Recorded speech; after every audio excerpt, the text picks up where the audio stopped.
예레미야는 긴 사역 동안 백성들에게 거부당하고 많은 좌절을 겪었습니다. 그때마다 예레미야는 하나님께 여러 번 탄식의 기도를 드리죠. 겟세마네 동산의 예수님처럼 하나님의 뜻과 실험하는 예레미야를 볼 수 있습니다. 예레미야는 민족의 순환을 온몸으로 받아내면서 자신이 아는 모든 사람과 싸웠습니다. 수치와 굴욕과 사로잡힘을 겪지 않고는 새 시대는 절대 오지 않으며 하나님의 심판을 통해서만 공의와 정의의 새로운 세상이 열린다고 말했기 때문에 지금 심판을 당하고 지금 수치와 굴욕과 사로잡힘을 겪는 것이 마땅하다고 말씀을 전했습니다. 하나님의 백성은 고뇌와 박해와 공경을 견뎌냄으로써 하나님의 사람으로 다듬어지잖아요. 예레미야처럼 고난에 대한 놀라운 통찰을 한 사람은 별로 없습니다. 무기력과 고독과 절망은 하나님과 더 깊은 교제 속으로 들어가는 수단이 되는 것이죠. 이 예레미야는 고난 속에서도 담대하게 하나님의 말씀을 쉬지 않고 선포합니다. 얼마나 예레미야도 인간인데 하나님의 말씀을 전하는 것을 피하고 싶었겠습니까? 전하기만 하면 자기를 죽이려고 하니까, 자기를 대적하는 사람이 일어나니까 그 순간을 피하고 싶었던 겁니다. 하지만 하나님의 말씀을 피하면 불과 같은 하나님이 나에게 달려들고 반석을 쳐서 부러뜨리는 방망이 같이 육박하는 하나님을 견딜 수 없었고 거부할 수 없었던 겁니다. 이 시대에도 예레미야 같이 말씀을 전하는 선지자가 있어야 합니다. 오늘은 선지자의 영성에 대하여 살펴보도록 하겠습니다. 선지자의 영성 첫째로 배신의 고난을 감당합니다. 18절입니다. 여호와께서 내게 알게 하셨으므로 내가 그것을 알았나이다. 그때에 주께서 그들의 행위를 내게 보이셨나이다. 하나님은 예레미야를 죽이려는 아나돗 사람들의 업무를 알게 하였습니다. 고향 사람들이 왜 예레미야를 대적할까요? 아나돗 사람들은 예레미야에게 예언하지 말라고 합니다. 아마도 예레미야의 예언이 그들의 마음에 들지 않았나 봅니다. 예레미야가 하나님의 이름으로 그들의 죄악을 드러내고 너희들은 멸망과 심판을 반드시 임할 거다라고 선포하니까 좋아할 사람이 없는 거죠. 그들의 심장을 찌르는 예언에 견딜 수가 없었던 겁니다. 예레미야의 선포는 참 성도와 거짓 성도를 그대로 드러내는 능력이 있었던 것이죠. 예수님도 하나님을 잘 믿는다고 자랑하는 바리새인들의 위선을 그대로 드러냈습니다. 바리새인들은 얼마나 경건을 자랑했습니까? 거짓 경건으로 자기들의 욕망을 성취하면서도 하나님을 잘 믿는 집단인 것처럼 포장했던 것이죠. 예수님의 말씀을 듣고 자신을 부인하고 주님을 따르든지 아니면 드러난 위선을 회개하지 않고 계속 욕망을 취하든지 둘 중에 하나를 선택해야 되지 않습니까? 바리새인들은 말씀을 따르지 않고 자신들의 위선을 드러내는 예수를 죽이면 자신들의 위선은 깜짝같이 사라진다고 생각했던 것이죠. 예수님을 잘 믿고 예배하는 자들이 하나님의 말씀을 제대로 전하는 선지자들을 죽이려고 하고 있는 겁니다. 19절입니다. 나는 끌려서 도살당하러 가는 순한 어린 양과 같으므로 그들이 나를 해하려고 꾀하기를 우리가 그 나무와 열매를 함께 박멸하자. 그를 살아있는 자의 땅에서 끊어서 그의 이름이 다시 기억되지 못하게 하자 함을 내가 알지 못하였나이다. 예레미야는 아나돗에 있는 친구들과 친척들의 배신에 대하여 탄식합니다. 그들은 하나님의 이름으로 다시 예언하면 죽이겠다고 협박합니다. 예레미야는 자신을 죽이려는 고향 사람들 앞에서 도살장으로 끌려가는 양 같은 신세라고 한탄합니다. 왜 자신을 도살장으로 끌려가는 양 같다고 말했을까요? 예레미야는 하나님의 말씀을 담대하게 전했지만 자신을 죽이려는 자들 앞에서 어떠한 저항도 할 수 없는 무능함과 무기력을 느끼고 있는 것이죠. 양이 자신을 도살장으로 끌려가는 사람들에게 저항한다 해도 그 저항을 막을 수가 있겠습니까? 자신을 죽이려는 사람들의 완력에 어떤 저항도 할 수가 없습니다. 도살장으로 끌려가는 어린 양 같다고 할 때 또 하나의 특징은 뭐냐면 자신이 죽으러 가는 줄도 모르고 끌려가고 있는 어린 양이 바로 자기입니다. 왜 그럴까요? 고향 사람들이니까. 고향 사람들이 나를 죽이려고는 생각하지 못했던 거죠. 나를 싫어하는 예루살렘 출신 사람들은 나를 죽이려고 할 수도 있겠지만 어떻게 고향에 있는 친척들, 여러분 지금도 어느 마을에 가면 다 같은 성씨를 가진 사람이 사는데 2600년 전에 고향이라고 생각해 보십시오. 모두가 아는 사람들인데요. 그 사람들이 자기를 묻고 죽이려고 한다고 생각을 했을까요? 고향 사람들이 지도새도 모르게 자기를 죽이려 했기 때문에 예레미야는 전혀 눈치채지 못했습니다. 죽음의 찰나에 이 사람들이 나를 죽이려 하는구나. 그때 눈치를 챘던 것이죠. 아브라함에게 하나님이 본토 친척 아비집을 떠나라고 말씀했는데 그건 자신의 모든 기반을 포기하라는 것 아닙니까? 내가 의지적으로 본토 친척 아비집을 떠나는 것하고 본토 친척 아비집의 사람들이 나를 죽이려고 협박하기 때문에 내가 도망치는 것하고는 완전히 다른 것이죠. 얼마나 큰 충격을 받았겠습니까? 19절에 보면 나무와 열매를 함께 박멸하자라고 하는 말이 나옵니다. 나무와 열매는 예레미야를 뜻합니다. 예레미야가 나무고 열매는 예레미야의 활동으로 드러난 모든 사역의 결과들이겠죠. 예레미야의 존재와 예레미야의 활동으로 일어난 어떤 결과물 모두를 사람들의 기억 속에서 완전히 지워버리자라고 이렇게 말하는 겁니다. 예레미야가 이 땅에서 남겼던 그 말로 인하여 사람의 마음속에 담겨졌던 모든 불안감, 모든 초조함, 나 심판당하는 거야? 라고 했던 이 모든 흔적들마저도 치워버리겠다라고 하는 무시무시한 말인 것을 알 수 있습니다. 살아있는 자의 땅이란 말이 나오죠. 하나님을 예배하며 살아가는 신앙 공동체를 뜻하는 표현입니다. 그런데 살아있는 자의 땅, 하나님을 예배하는 신앙 공동체가 심판을 전하는 예레미야를 견디지 못하고 공동체에서 추방하고 죽여야 한다고 결의하고 있다는 사실입니다. 하나님의 뜻을 따라 옳은 말하는 사람을 그냥 두지 않는 공동체는 하나님의 교회라고 말할 수는 없겠죠. 예레미야가 25년 동안 신실하게 하나님의 심판을 전했지만 아무도 자기 말 듣고 회개하는 사람이 없었고 저놈을 죽여야 되겠다고 생각하는 사람들밖에 없었다는 겁니다. 진리가 사라진 공동체, 의인 한 명이 없는 예루살렘의 도시의 상황과 똑같습니다. 하나님의 교회에 의인이 있다면 예루살렘 도시에 의인이 있어야 되지 않겠습니까? 예루살렘 도시에 의인이 없다는 말은 하나님의 교회에 의인이 없다는 말과 같은 말이겠죠. 진리가 사라진 공동체는 자기 이익으로 똘똘 뭉친 패거리에 불과합니다. 진리를 따르고자 해도 공동체에서 이것은 진리가 아니다, 우리는 이걸 따르기로 결정하지 않았다라고 하면 누구도 그 결정에 따라가야 하는 것이죠. 교회는 이익과 쾌락을 추구하는 곳이 아니라 하나님의 뜻을 지키고 진리 되신 주님을 따르는 곳 아닙니까? 공동체의 뜻이라는 이유로 자신들과 다른 생각을 하는 사람들마저도 쫓아내거나 추방하는 곳이 교회라면 하나님은 그런 교회에 있을 수가 없는 것이죠. 예레미야는 하나님의 말씀에 순종만 했습니다. 그런데 너무나 가혹한 일들이 벌어지고 있는 거죠. 차라리 말씀을 대언하지 않았다면, 청중이 듣기 원하는 말씀만 전했다면, 축복만을 전했다면 이런 수모와 역경을 겪지는 않았을 것입니다.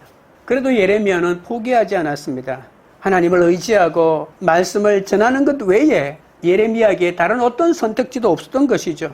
고난이 없는 성공, 정의와 공의가 사라진 축복만을 전하는 메시지는 어떤 사람은 그것은 메시지가 아니고 마사지에 불과하다고 얘기하더라고요. 예레미야는 엄청난 인기를 얻고 시대의 하나님의 사람으로 추앙을 받았을 것입니다. 그러나 예레미야는 세상의 인기에 연연하지 않고 어떠한 고난이 온다 할지라도 어떤 배신을 겪는다 할지라도 배신의 고난을 감당하면서 하나님만 바라보았습니다. 선지자의 영성 둘째는 끝까지 기도하며 말씀을 전합니다.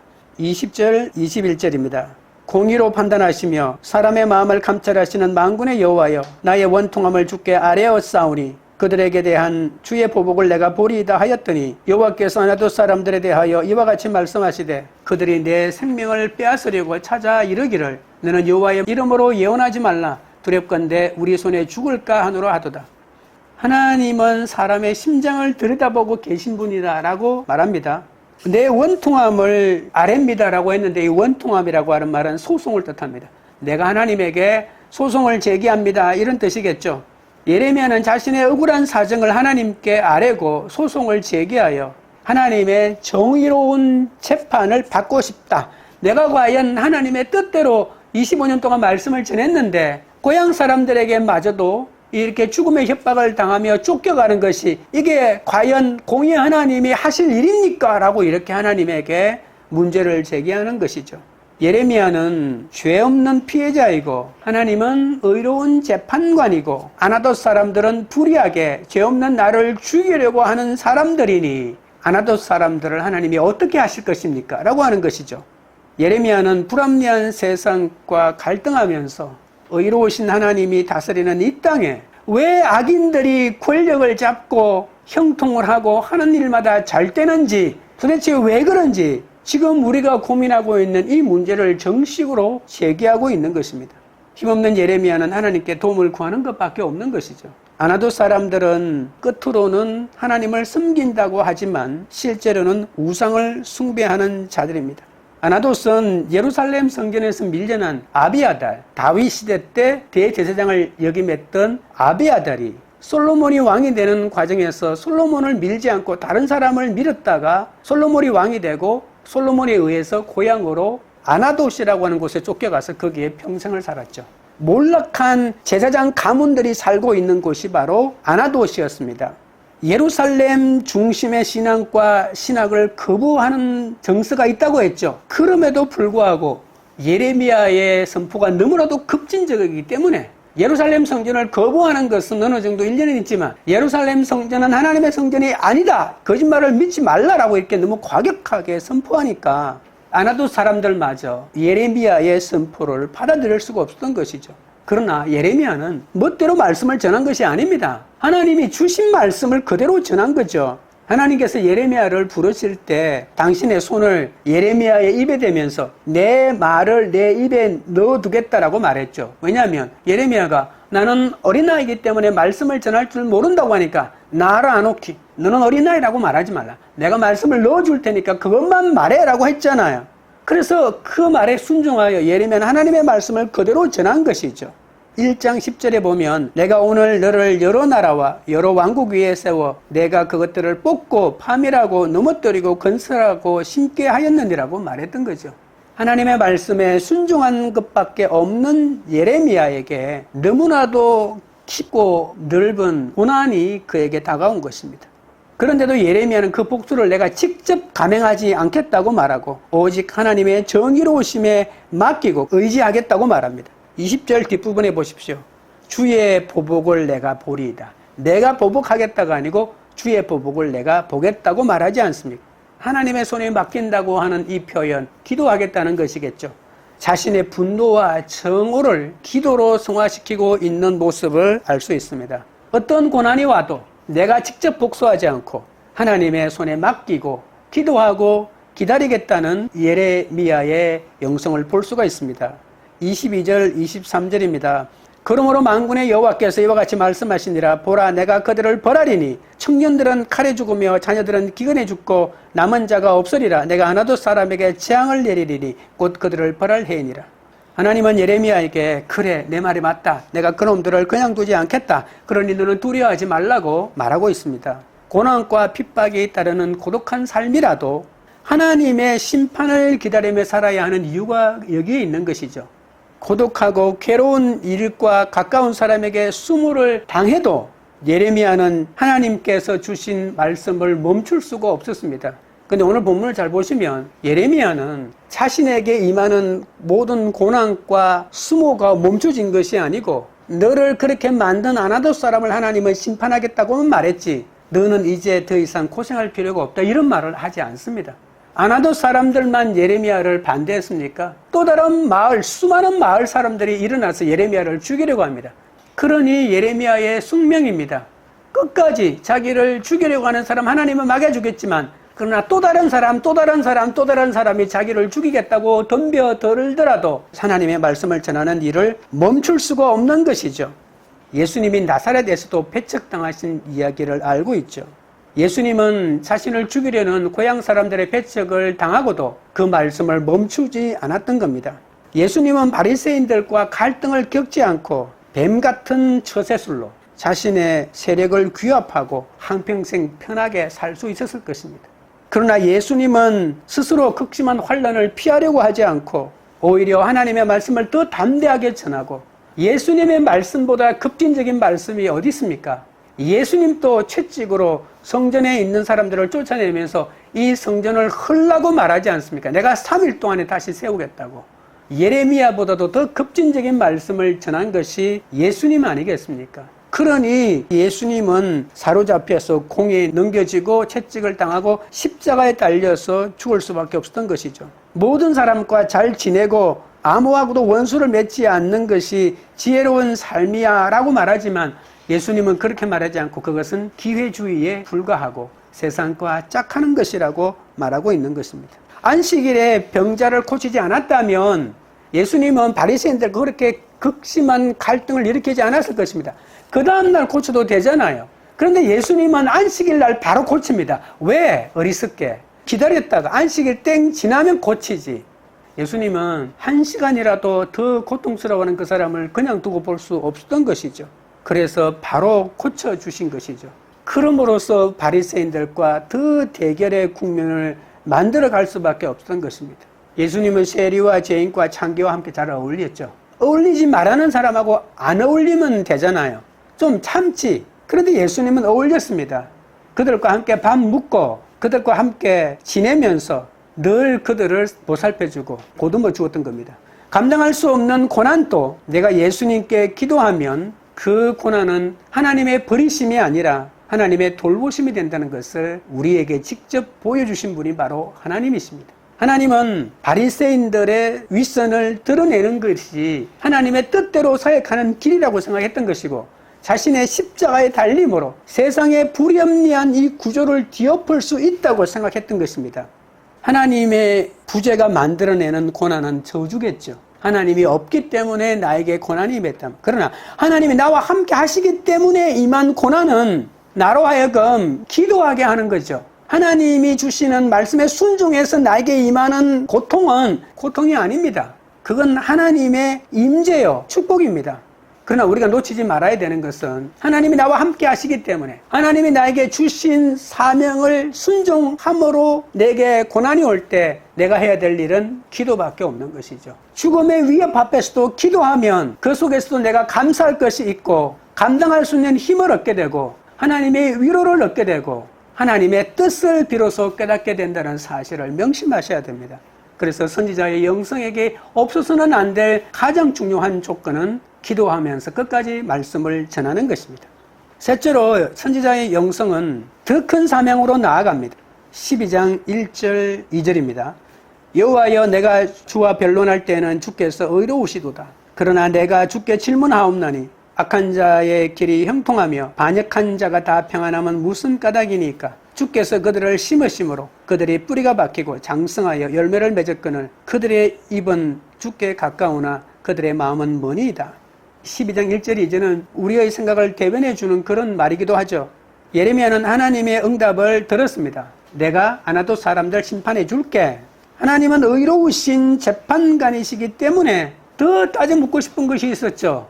아나도 사람들은 심판하겠다고 하시겠지만 예레미야는 여전히 도살장에 끌려가는 가련한 양의 신세를 벗어나지 못했고 한 단계 더 나아가 자기를 죽이려고 하는 사람들이 더 형통하다는 사실입니다. 그것도 더 평안하다는 사실입니다. 말씀을 전하는 나는 온갖 스트레스로 사로잡혀서 힘든데 나를 핍박하는 사람들은 스트레스는커녕 너무나도 편안하여 오래 살고 바다에 요트를 띄워놓고 평안하다 평안하다 즐기고 있으니 어찌된 일입니까?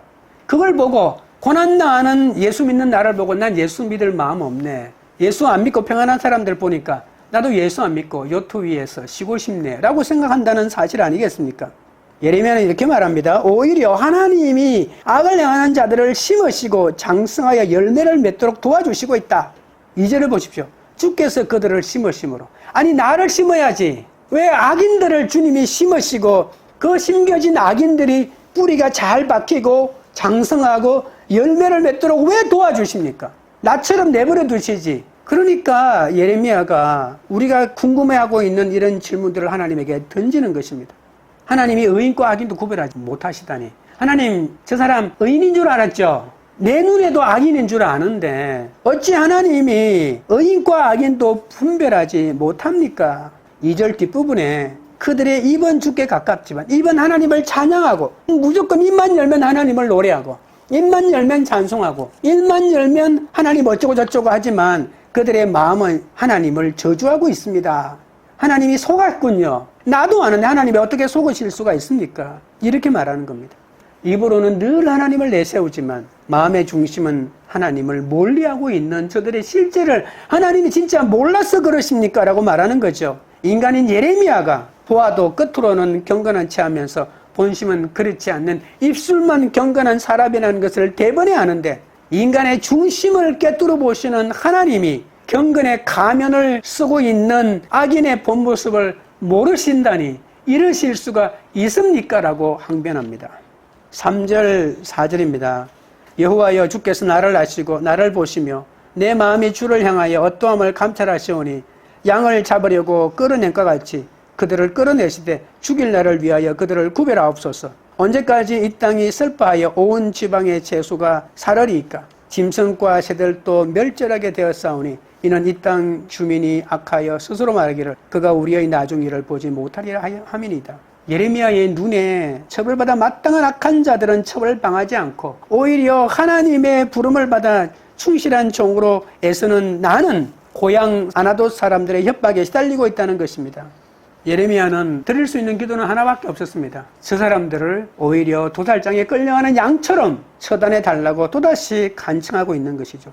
입으로 하나님의 사람인 것처럼 위장하고 있는 모든 사람들을 완전히 발가벗겨 저들이 위선자인 것을 드러내시고 합당한 심판을 해줘야만이 공의로운 하나님을 내가 믿고 더 강력하게 전하지 않겠습니까? 라고 말하고 있는 겁니다. 악인들의 악한 행실은 인간의 생활을 파손하고 땅에 있는 모든 자연의 분리마저도 파괴시킨다고 말합니다. 4절에 보십시오. 온 지방의 채소가 마르고 짐승과 새들도 멸절하게 되는 이유가 뭐냐면 사람들이 악하기 때문에 그렇다라고 하는 겁니다. 자연이 파괴되고 생태계가 파괴되는 것은 이 땅에 악한 사람들이 잘 되기 때문입니다. 하나님 이러실 수가 있습니까? 온 세상의 피조물이 탄식한다는 말이겠죠. 그 악인의 정체가 누구입니까? 4절 뒷부분 보십시오. 이 땅 주민이 악하여 스스로 말하기를. 이 땅은 가나안 땅이고 이 땅의 주민은 바로 유다 백성들이죠. 유다 백성들이 악의 화신들이다라고 정확하게 말합니다. 하나님을 믿지 않는 이방인들이 악한 사람들이라고 말하지 않고 여러분 우리 교회가 한 곳에 모여서 회개한다고 했을 때 뭘 회개할까요? 예수 안 믿는 저놈들이 악하여 이 땅이 이렇게 됐다고 말할까요? 아니잖아요. 예수 믿는 우리들이 목사들이 이따위밖에 안 돼서 나라가 이렇게 됐다고 회개해야 되지 않겠습니까? 죄의식이 없이 끊임없이 악행을 즐기고 있는 그들을 말하는데 보십시오. 4절 마지막 부분에 우리가 나중 일을 보지 못하리라.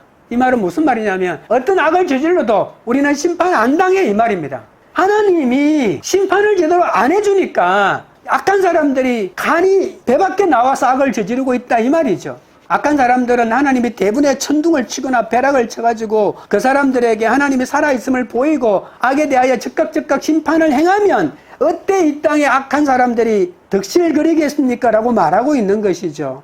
어떻게 보면 하나님도 움찔할 수밖에 없는 예레미야의 항변이라고 말할 수가 있겠죠. 하나님이 심판하지 않고 가만히 내버려 두니까 용기 백배하여 더 강력하게 악을 저지르고 있지 않습니까? 라고 말하는 겁니다. 하나님이 인간의 감추어진 의도를 간파하시고 올바르게 행동하지 못하신다고 예레미야가 항변하고 있지만 과연 우리가 믿는 하나님은 그것밖에 안 되는 하나님이실까요? 입술로는 하나님을 덜먹이지만 마음속으로는 하나님과 무관한 세상의 가치관으로 살아가는 그들의 정체를 하나님이 진짜 모르실까요? 악하고 패역한 삶을 살아도 별탈 없이 아니 오히려 더 잘 살고 있으니 그들에게 하나님의 존재와 능력은 없다고 하는 그들이 과연 하나님의 심판을 당하지 않을까요? 우리 눈에는 당하지 않는 것처럼 보이죠. 지금 당장은 말입니다. 그러나 하나님은 큰 그림으로 하나님의 역사를 운행하고 계심을 우리는 깨달아야 합니다. 악인들의 특징은 교만한 얼굴로 하나님은 감찰하지 않는다라고 말하는 거예요. 그들의 모든 사상에는 하나님이 없다라고 하는 것. 무신론적인 세계관을 가지고 세상을 바라봅니다. 그러니 내가 악을 저지르는데 내가 심판을 받으면 내 자손들이 하나님이 살아계시구나. 아버지 때는 돌이킬 수 없었지만 자식은 돌이키고 의로운 삶을 살지 않겠습니까? 그러나 시편에 보면 73편인가요? 그것이 하나님의 저주라고 말했습니다.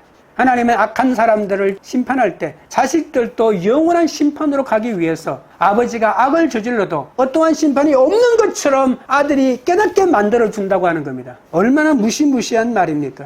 내가 악을 저지르고 심판을 받는 것이 나에게는 고난이지만 아들에게는 축복이 되거든요. 넌 이렇게 살지 말라라고 하는 것을 보여주는 거니까.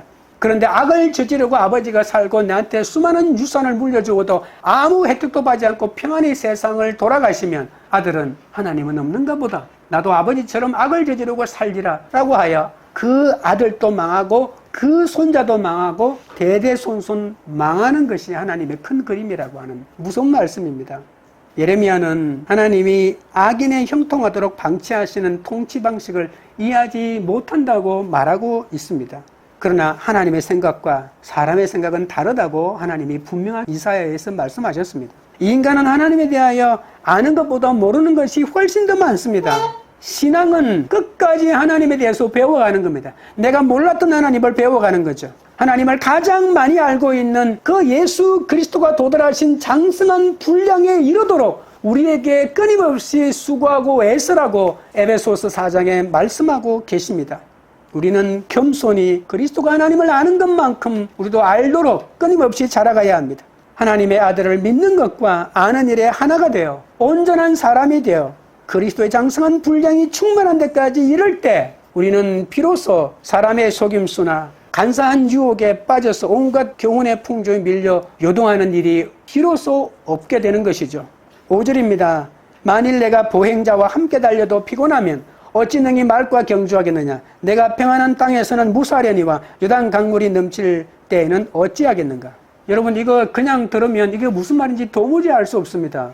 예레미야의 질문과 범민은 교리도 아닌 인과응보의 원리도 아닙니다. 예레미야는 진지한 질문을 했지만 하나님은 악한 자를 처벌하겠다고 단호하게 말하는 것이 아니라 오히려 예레미야를 책망하듯이 말합니다. 이것이 하나님의 답입니다. 여러분 어찌 의인이 잘되고 나는 이렇게 고난받습니까? 라고 하는 여러분의 질문에 하나님이 5절을 말했다면 여러분 이해가 되시겠습니까? 악인의 번성과 의인의 고난을 어떻게 봐야 하는지 묻는 예레미야의 질문에 조금 있으면 너는 말과 경주해야 될 사람이야. 하나님이 보기에는 예레미야는 말하고 달려서 이기느냐 지느냐를 겨루어야 할 사람이야. 그런데 너는 지금 걸어가는 사람하고 시합을 하는데도 힘들다고 나한테 응석을 부리면 어떻게 되겠느냐고 말하고 있는 것이죠. 무서운 말 아니겠습니까? 평안한 땅에서는 무사하려니와 요단 강물이 넘칠 때는 어찌하겠느냐. 이 말은 무슨 말이냐면 요단강에는 숲풀이 많이 우거져 있습니다. 근데 거기에는 사자나 맹수가 광야에 있다가 물을 먹으러 요단강면에 내려오거든요. 그때 사람이 사자를 만나면 숲풀에 나무 뒤에 숨어야 합니다. 나무가 많을 때는 나무에 숨으면 됩니다. 이 말이 평안한 땅에서는 이 말입니다. 그런데 요단에 강물이 넘쳐가지고 요단 강변에 있는 숲풀을 물로 다 덮어버렸어요. 그때 내가 요단강에서 사자를 만나면 숲이 없잖아요. 숲이 없으니까 네 어떻게 하겠느냐 이 말입니다. 네가 숨을 수 있는 숲이 있을 때는 사자를 피하겠지만 네가 숲이 없이 요단강에 홍수가 났을 때 사자를 만난다면 너가 어떻게 하겠느냐. 그러니까 하나님은 예레미야는 너는 말과 달려가지고 이겨야 될 사람이고 너는 나무가 없는 광야에서 사자를 맞닥뜨려서도 이겨야 될 사람인데 너는 지금 걸어가는 사람하고 시합하는데 나 힘들어 죽겠다고 말하면 어떻게 되겠느냐.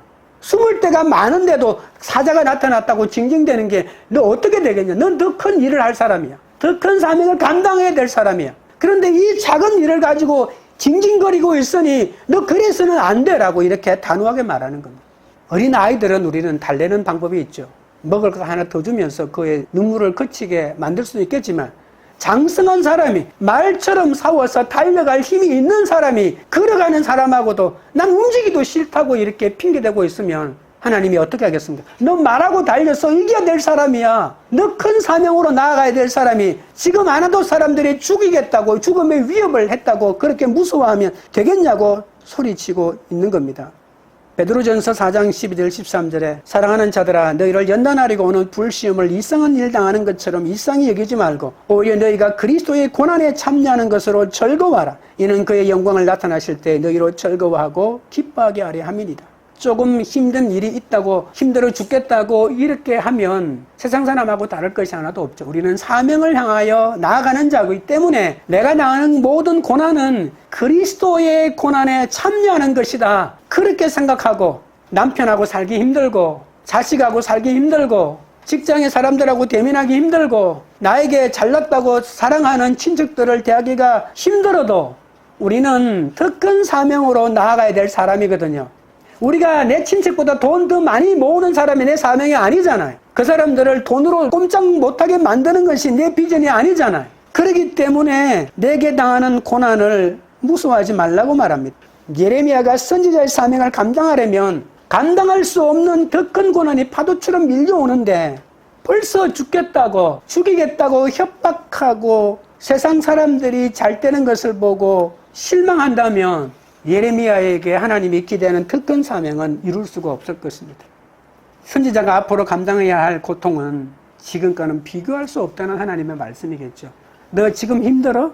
너에게 임할 사명은 더 감당할 수 없는 것이 기다리고 있는데 불시험이 오는데 이 성냥불 시험을 가지고 네가 힘들어하면 되겠냐고 이렇게 불효령을 내리고 있는 것이죠.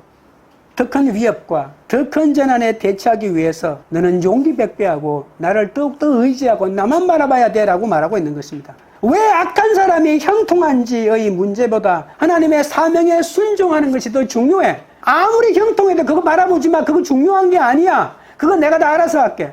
왜 네 눈에는 내 말에 더 순종하는 그것에만 집중하지 않고 악한 사람이 왜 잘 되고 저 사람들은 왜 저렇게 편안한가 그것에만 관심을 기울이느냐고 말하고 있는 것이죠. 하나님은 우리가 안 해도 되는 고생을 하는 것이 아닙니다. 그리스도의 고난에 참여하고 있다고 하시지 않습니까? 이 사실을 알아야 더 큰 힘든 상황에 대처할 수 있습니다. 하나님은 인간의 이해를 초월한 순종을 원하실 때가 있습니다. 우리는 하나님이 안 계신 것 같은 이 하나님의 부재를 경험하고 신앙의 회의에 빠져 삶의 방향을 잃어버려 방황할 것이 아니라 그때도 여전히 더욱더 믿음을 굳세게 잡아야 합니다. 6절입니다. 내 형제와 아버지의 집에라도 너를 속이며 내 뒤에서 크게 외치나니 그들이 내게 좋은 말을 할지라도 너는 믿지 말지니라. 5절에 있는 말씀과 같은 말씀입니다. 너 이때까지 다른 사람들과 친척이라도 남이잖아요. 남, 친구와 갈등했지? 그들이 너를 죽이려고 했지? 이제는 네 아내가, 네 남편이, 네 부모가, 네 자식이 너를 죽이려고 할 거야 라고 말하고 있는 겁니다. 내 형제와 아버지의 집이라도 너를 속이고 내 뒤에서 크게 외친다 라고 말합니다. 바깥에서 너의 대적이 나타나는 것이 아니고 내 가족이 네 대적에 대해서 나타날 때가 있다고. 그때는 어떻게 할래? 친구가 나를 배신했어요. 나는 얼마나 오랫동안 사귀었던 친구인데요. 이럴 수가 있습니까? 하나님하고 징징거리는데 하나님은 내 아내가 너를 배신할 거야. 내 남편이 너를 배신할 거야. 내 자식이 너를 배신할 거야. 내 부모가 너를 배신할 거야. 라고 말하고 있는 것입니다. 인간의 사이는 믿을 수가 없습니다. 밖에서 어떤 일을 당해도 온갖 수모를 당해도 이해하고 감싸주는 안식처가 바로 가족이잖아요. 그런데 그 가족마저도 이제 서로 믿을 수 없는 존재가 되었다는 것입니다. 아나도스에 사는 일가 친척뿐 아니라 가족마저도 예레미야와 다투며 저주할 거라고 말하고 있는 거죠. 예수님의 동생들이 예수님에게 그러지 않았습니까? 예레미야는 예레미야를 아는 모든 사람과 원수가 되어 자신을 마치 원수를 갚으려고 하는 것처럼 달려든다고 말하고 있습니다. 예레미야는 이 온갖 고통을 홀로 견뎌야 합니다. 누구에게도 도움을 구할 사람이 없습니다. 예레미야에게는 결혼도 하지 마, 자식도 없어 라고 말했기 때문에 그 어떤 누구도 신뢰할 수 없습니다. 여러분, 사람은 누구도 신뢰할 수 없고 누구도 믿을 수 없습니다. 하나님은 사람을 믿지 말고 나를 믿으라고 합니다.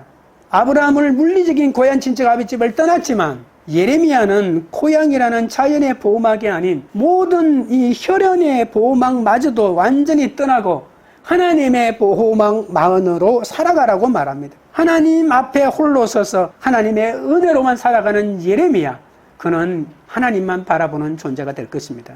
그럼에도 불구하고 예레미야는 혼자가 아닙니다. 언제나 하나님이 함께 계십니다. 임마누엘 하나님을 가장 잘 보여준 존재가 바로 예레미야입니다. 인간의 울타리를 떠나니까 하나님이 울타리가 되어 감싸줍니다.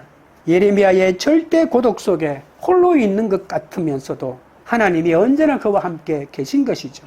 탄식을 쏟아내면서도 어떤 사람도 어떤 환경도 의지하지 말고 오직 하나님만 의지해야 합니다. 예레미야를 고난의 길로 부르신 하나님은 우리도 큰 고난이 있는 제자의 길로 부르십니다. 악인의 번성과 악인의 고난 앞에 괴로워하지만 하나님은 더 큰 강력하고 거센 고난의 현장으로 나아가라고 촉구합니다. 왜냐하면 그 속에 내가 너만 바라보는 내가 있기 때문이다라고 초청합니다. 우리는 고난으로 내몰리는 것이 아니라 세상의 어떤 순간보다도 어떤 누구보다도 하나님과 깊은 사귐을 가지는 그 시간으로 나아가는 것입니다.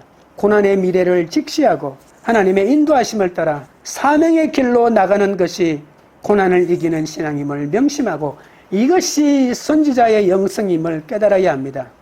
믿음의 사람은 능력 주시는 자 안에서 모든 것을 할 수 있다는 것을 명심하시기 바랍니다. 말씀을 맺겠습니다. 선지자의 영성은 배신의 고난을 감당합니다. 하나님의 뜻을 따라 옳은 말하는 사람을 그냥 두지 않는 공동체는 하나님의 교회가 아닙니다. 고난이 없는 성공, 정의가 사라진 축복은 하나님의 뜻이 아닙니다. 세상 인기에 연연하지 않고 하나님만 바라보아야 합니다. 선지자의 영성은 끝까지 기도하며 말씀을 전합니다. 말씀을 전함으로 당하는 억울한 일은 하나님의 정의로우심을 믿고 그 손에 맡겨 모든 분노와 정오를 기도로 승화시켜 나가야 합니다. 감당할 수 없는 고난도 기도하면 하나님의 버리심이 아니라 하나님의 돌보심이라는 것을 깨닫게 됩니다. 선지자의 영성은 더 큰 사명으로 나아가게 합니다. 입으로는 늘 하나님을 내세우지만 마음의 중심은 하나님을 멀리한 공동체는 가짜입니다. 입술만 경건한 자들은 하나님이 심판하실 겁니다.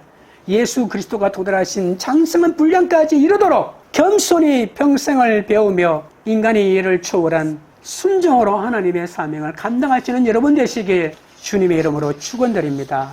찬양드리고 기도하겠습니다.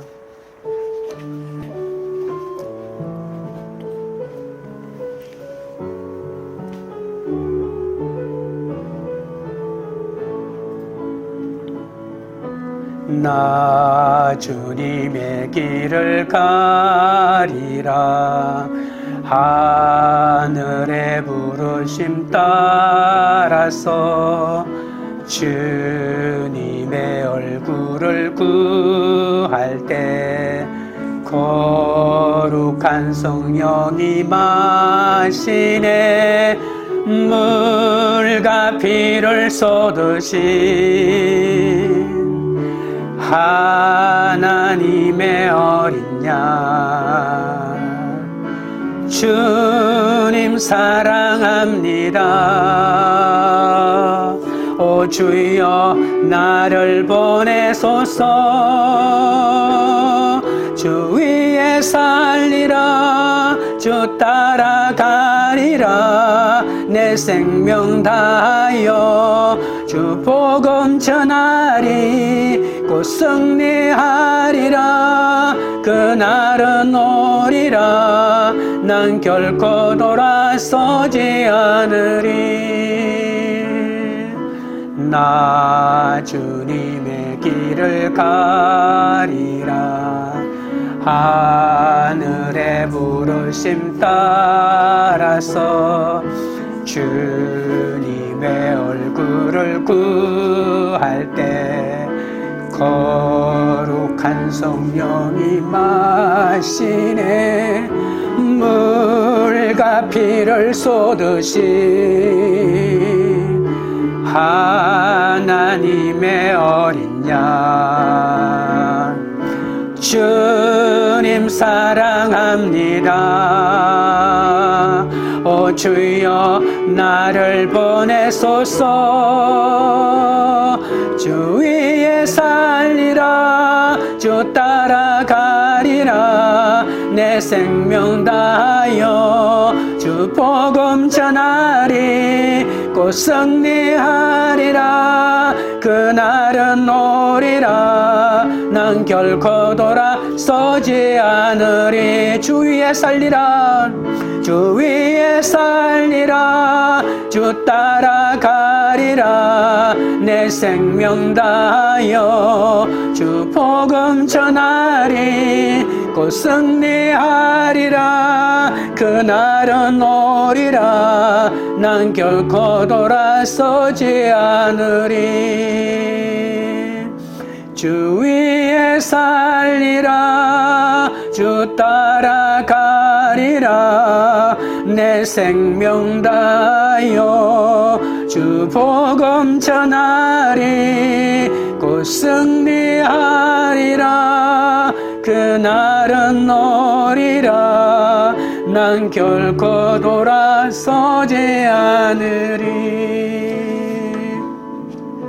여러분 기도하실 때 하나님의 뜻에 따라 옳은 말을 하는 공동체가 되게 해달라고 기도하겠습니다. 어떠한 배신의 고난도 감당하고 내 힘으로 복수하려고 하지 않고 끝까지 하나님의 손에 맡기고 어떤 억울한 일을 당할 때도 기도하는 사람이 되게 해달라고 기도하겠습니다. 입술 신앙인이 아니라 마음의 중심으로 하나님을 섬기는 자가 해달라고 기도하겠습니다. 그리스도의 장성한 분량에 도달하기 위해서 오늘도 겸손히 주님을 배우며 순종하며 더 큰 사명으로 나아갈 수 있도록 해달라고 주의 3번 부른 다음에 기도하며 나아가겠습니다. 주여 주여 주여 거룩하신 하나님 우리 아버지여 하나님의 뜻을 따라 옳은 말을 하는 공동체가 되도록 도와주시옵소서. 아버지 하나님이시여 고난이 없는 성공을 바라지 않게 하시고 정의가 사라진 축복을 기대하지 않게 하시고 세상 인기에 연연하지 않고 하나님만 바라볼 수 있도록 우리 아버지 하나님이여 붙들어 주시옵소서. 말씀을 전할 때 억울한 일을 당할 때가 얼마나 많이 있습니까? 하지만 내가 내 손으로 복수하는 것이 아니라 모든 것을 하나님에 맡기며 오직 기도하며 나아갈 수 있도록 우리 아버지 하나님 역사하여 주시옵소서. 입술로는 늘 하나님을 내세우지만 마음의 중심은 하나님을 멀리할 때가 많이 있사오니 용서하여 주시옵고 내 아버지 하나님 입술로만 경건한 사람이 아니라 날마다 주님을 닮아가는 자가 되게 하여 주옵소서. 예수 그리스도가 도달하신 장성한 분량에 도달하기 위하여 오늘 또 겸손히 주님을 배우며 인간의 일을 초월한 순종으로 사명을 감당하여 더 큰 사명으로 나아갈 수 있도록 주여 인도하시고 붙들어 주시옵소서. 하나님 아버지여 하나님의 뜻을 따라 옳은 말하지 않고 사람의 눈치를 보는 저를 불쌍히 여겨 주옵소서.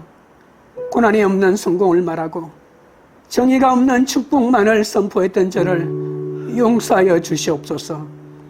이제는 세상 인기에 연연하지 않고 하나님만 바라보고 하나님의 주신 말씀만 선포하도록 도와주옵소서. 감당할 수 없는 고난도 하나님의 버리심이 아니라 하나님의 돌보심이라고 말씀하십니다. 말씀을 전함으로 당하는 억울한 일은 하나님의 정의로우심을 믿고 하나님의 손에 맡겨야 될 하나님의 뜻이라고 말씀하셨습니다. 하나님이여 우리에게 생기는 배우자로 인하여 자녀로 인하여 부모로 인하여 생기는 어떠한 분노와 정오도 내가 내 손으로 복수하지 않고 기도로 승화시킬 수 있도록 하나님의 손에 맡기게 하여 주옵소서. 선지자의 영성은 더 큰 사명으로 나아간다고 하셨습니다. 입으로는 늘 하나님을 내세우지만 마음의 중심은 하나님을 멀리하는 신앙인은 가짜라고 말씀하셨습니다. 입술만 경건한 자들은 하나님이 심판하신다고 하셨습니다.